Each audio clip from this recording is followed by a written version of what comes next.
Yo, what's up, people? How you doing? This is your boy Big Rich right here. I'm about to show y'all a little old school technique on how to make your own reverb without having using a plug-in. Now you're probably thinking about, man, what the hell you talking about? You know what I'm saying? Well, on my recent visit to Sugar Hills Recording Studios here in Houston, I seen a technique used by one of my teachers in my class, and he pretty much vaguely explained it or whatnot. But it's called a reverb chamber effect, and how you would achieve that is, let's just say you're in a gymnasium, right? And you like that big bold sound of echoing out of a gymnasium or in a hallway type sound, and you like that sound, but some digital reverb plugins don't give you that sound, so you can create your own. And this is the tutorial I'm gonna show you how to. Now, first thing first, bring that camera on, put it on the screen right here. First thing first, what you want to do is, this is my track I'm going to record. Alright, now basically what I'm doing is I'm taking that dry track, that dry vocal track, which is, I don't understand why they all so mad, cause I'm young and filthy rich, buying shit I never had. So you can see me rolling in that nice color jack. Damn, I'm so mean, boy, just check out the swag treating. Now that purple track right there, that is the dry. That is a dry track, you know what I'm saying? No effects, no EQ, no compressing, no digital delay, reverb, no nothing. It's just a dry track, alright? Now what you're going to do is, alright, we got that dry track. Now right here, this little pink track, I got the record enabled and ready. You know what I'm saying? We're ready to record on that track. Alright, now pretty much I'm going to show you what the effect does. Alright, now this is the dry track, and I'm going to just bring in and bleed the reverb sound in there. But I'm going to show you how we're going to achieve that. Now I'm just going to show you just a little subtle idea right here. Alright, bring the camera a little closer. Alright, now this is the dry vocal right here. I don't understand why they all now we're gonna bring in the reverb effect. Rich, buying shit I never had, so you can see me rolling in that nice color jack. Damn, I'm so mean, boy, just check out the swag treat. Now you heard that reverb effect, right? I'm in an apartment, you know what I'm saying? I'm in a little small one-bedroom apartment, but I'm about to show y'all. So camera, please follow me. Now the first thing you want to do is you want to have your mic like you regularly, you know what I'm saying, somebody recording, blah, blah, blah, blah, blah, blah. You want to have that going on or whatnot. Now, the secret is to take one of your speakers. See the speaker right here? You take one speaker and you have, you know, the output of whatever DAW you're using, have that one output as a mono channel or stereo, however you want to do it. Just some type of speaker setup, set in a place. And you want to run that output of whatever reference track you're using. And then you want to record that output back into the DAW. It might sound like mumbo jumbo, but I can show you better, I can tell you. So camera on, come on, follow me right quick.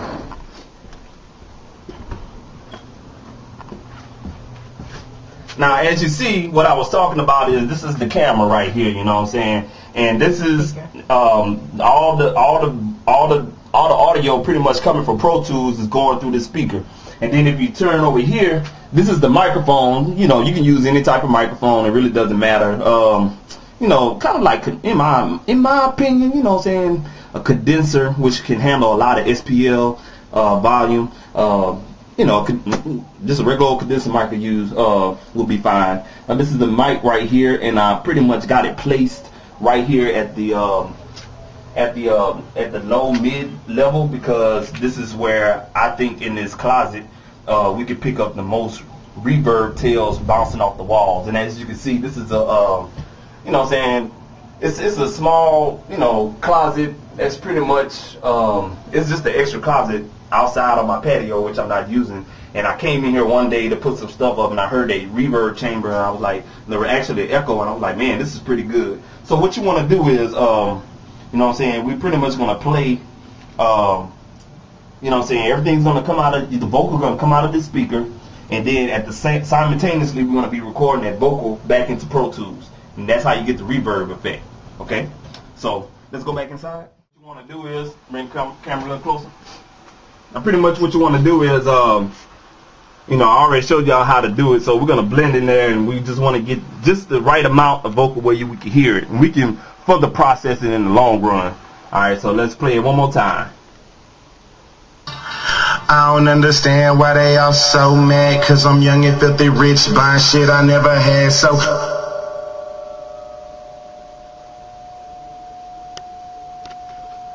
Now that noise you're hearing, we can take care of all that right there. So when I start recording, I'm gonna bring it in, and we just gonna record that, and we can further process that. So let's get started. Now, pretty much while you're doing, again, you know what I'm saying, we got mic line 1 as your input. All I did was solo that dry track, and I soloed the track that I'm recording onto. That simple. You know what I'm saying? The only hard part about it is understanding the concept of setting it up. Okay, so here we go right here. I don't understand why they all so mad, cause I'm young. Oops, my bad, I forgot to unmute the track.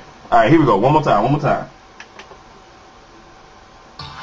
I don't understand why they all so mad, cause I'm young and filthy rich, buying shit I never had. So you can see me rolling in that nice color jack. Damn, I'm so mean, right boy. here. Just check out the swag, treating hoes like I'm Fabo. Tell them throw it in the bag, and then they go and tell me I'm the best they ever had. So I guess I understand why all my haters mad, cause I do what my haters wanna do, but they can't, cause they all bumming and they ain't got no money. And then I tell they honey, baby, what you got for me? And that pretty much sums up my new life story. I'm young and I'm living it up in my glory. And yeah, it's kinda sad that a lot of these rappers bore me. And you know, to the top of the game I'm soaring, cause you know I'm ballin', something like Spalding. And to get to the top of my money, I need a pilot. And that's how you achieve it right there. Now I'm gonna walk you through the signal flow process. Alright, signal flow process is pretty easy. Alright, now let's go outside one more time. First thing you will want to do, come on inside. First thing you want to do is set up your mic first. Get in your space, and as you see, you know what I'm saying, this is a closet. So what I did was I got down, you know what I'm saying, I checked where the echoes were reflecting off the walls the best. And this position right here was the best. So what we want to do is I set my mic right here. I hooked up my mic cord. Alright, now the mic cord is going back through here.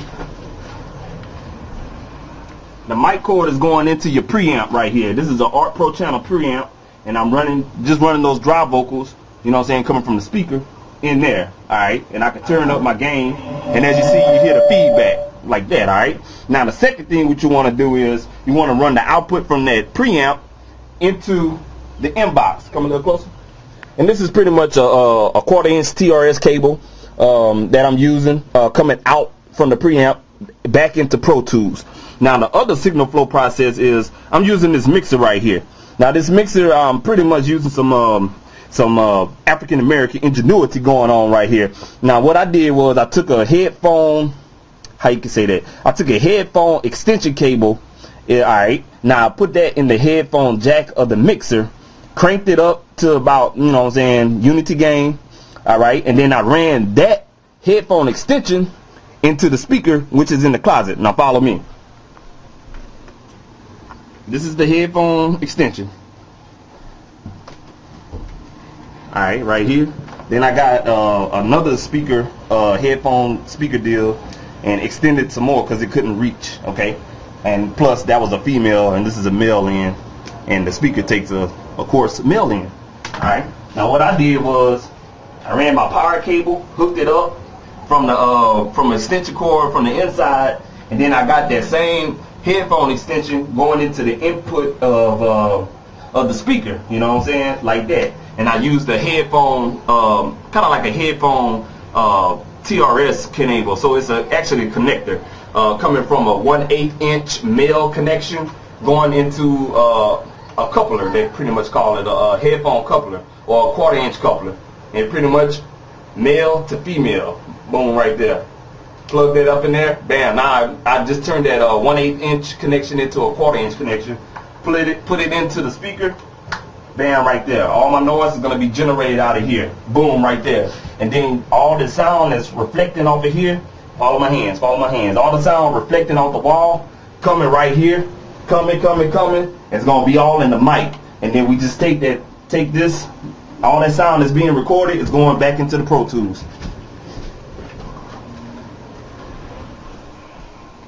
And it goes back into Pro Tools just like that, and then you have the effect of this right here. This regular playback, no recording, no anything. I don't understand why they all so mad, cause I'm young and filthy rich, buying shit I never had, so the greatest. I don't understand why they all so. Now I got the fader all cranked up all the way to -12, but what I want to do is I'm gonna add some gain to it. All right, and pretty much it's gonna pretty much add some gain to it. That way, you know, I don't have to have my fader riding all the way up to 12 dB. So I'm gonna preview that right quick. I don't understand why they all so mad, cause I'm young and filthy rich, buying shit I never had, so you can see me rolling in that nice color. Alright, now what I'm going to do is I'm going to process that, and then bam, you're going to see it right there. It has the same type of gain that the dry tracks do. So I'm going to lower my fader back down, which is going to be this bad boy right here. Alright, and we're going to ride that back in, playing it back. The greatest. I don't understand why Dry I'm vocal? so mad, cause I'm young and filthy rich, buying Reverb shit channel. I never had, so you can see me rolling in that nice color jack. Damn, I'm so mean, boy, just check out the swag, treating hoes like I'm Fabo, tell them throw it in the bag, and then they go and tell me I'm the best they. You know what I'm saying? It could be a little bigger, but you know, taking in consideration that we was recording in a small closet, we didn't get that big bold sound like I wanted, and I could have used 2 mics, that way I could pick it up stereo, but again, we couldn't get that going. But that's just a little, you know, like, you know, you can use that technique, what I just used for, like, you know, if you're looking for like a drum sound, or a live drum room sound, that'll be work best. But I just wanted to show y'all how to do that, and if you have, like, you know, you live in an inside type of apartment with a staircase and stuff like that, you can use that technique. So I know I talked pretty much fast on it and stuff like that, and I apologize for that. But if you got any questions, hit your boy up at coxbeat08gmail.com or send me a message, and I'll try to get back with you as soon as possible. And again, that's an old school technique right there. A lot of people not using that, so you know, if you run out of plugins and you know, computer start bogging down, remember that technique right there, man. Again, your boy Big Rich, coxbeat08gmail.com. If you got any questions about the technique I just showed y'all, holla at your boy.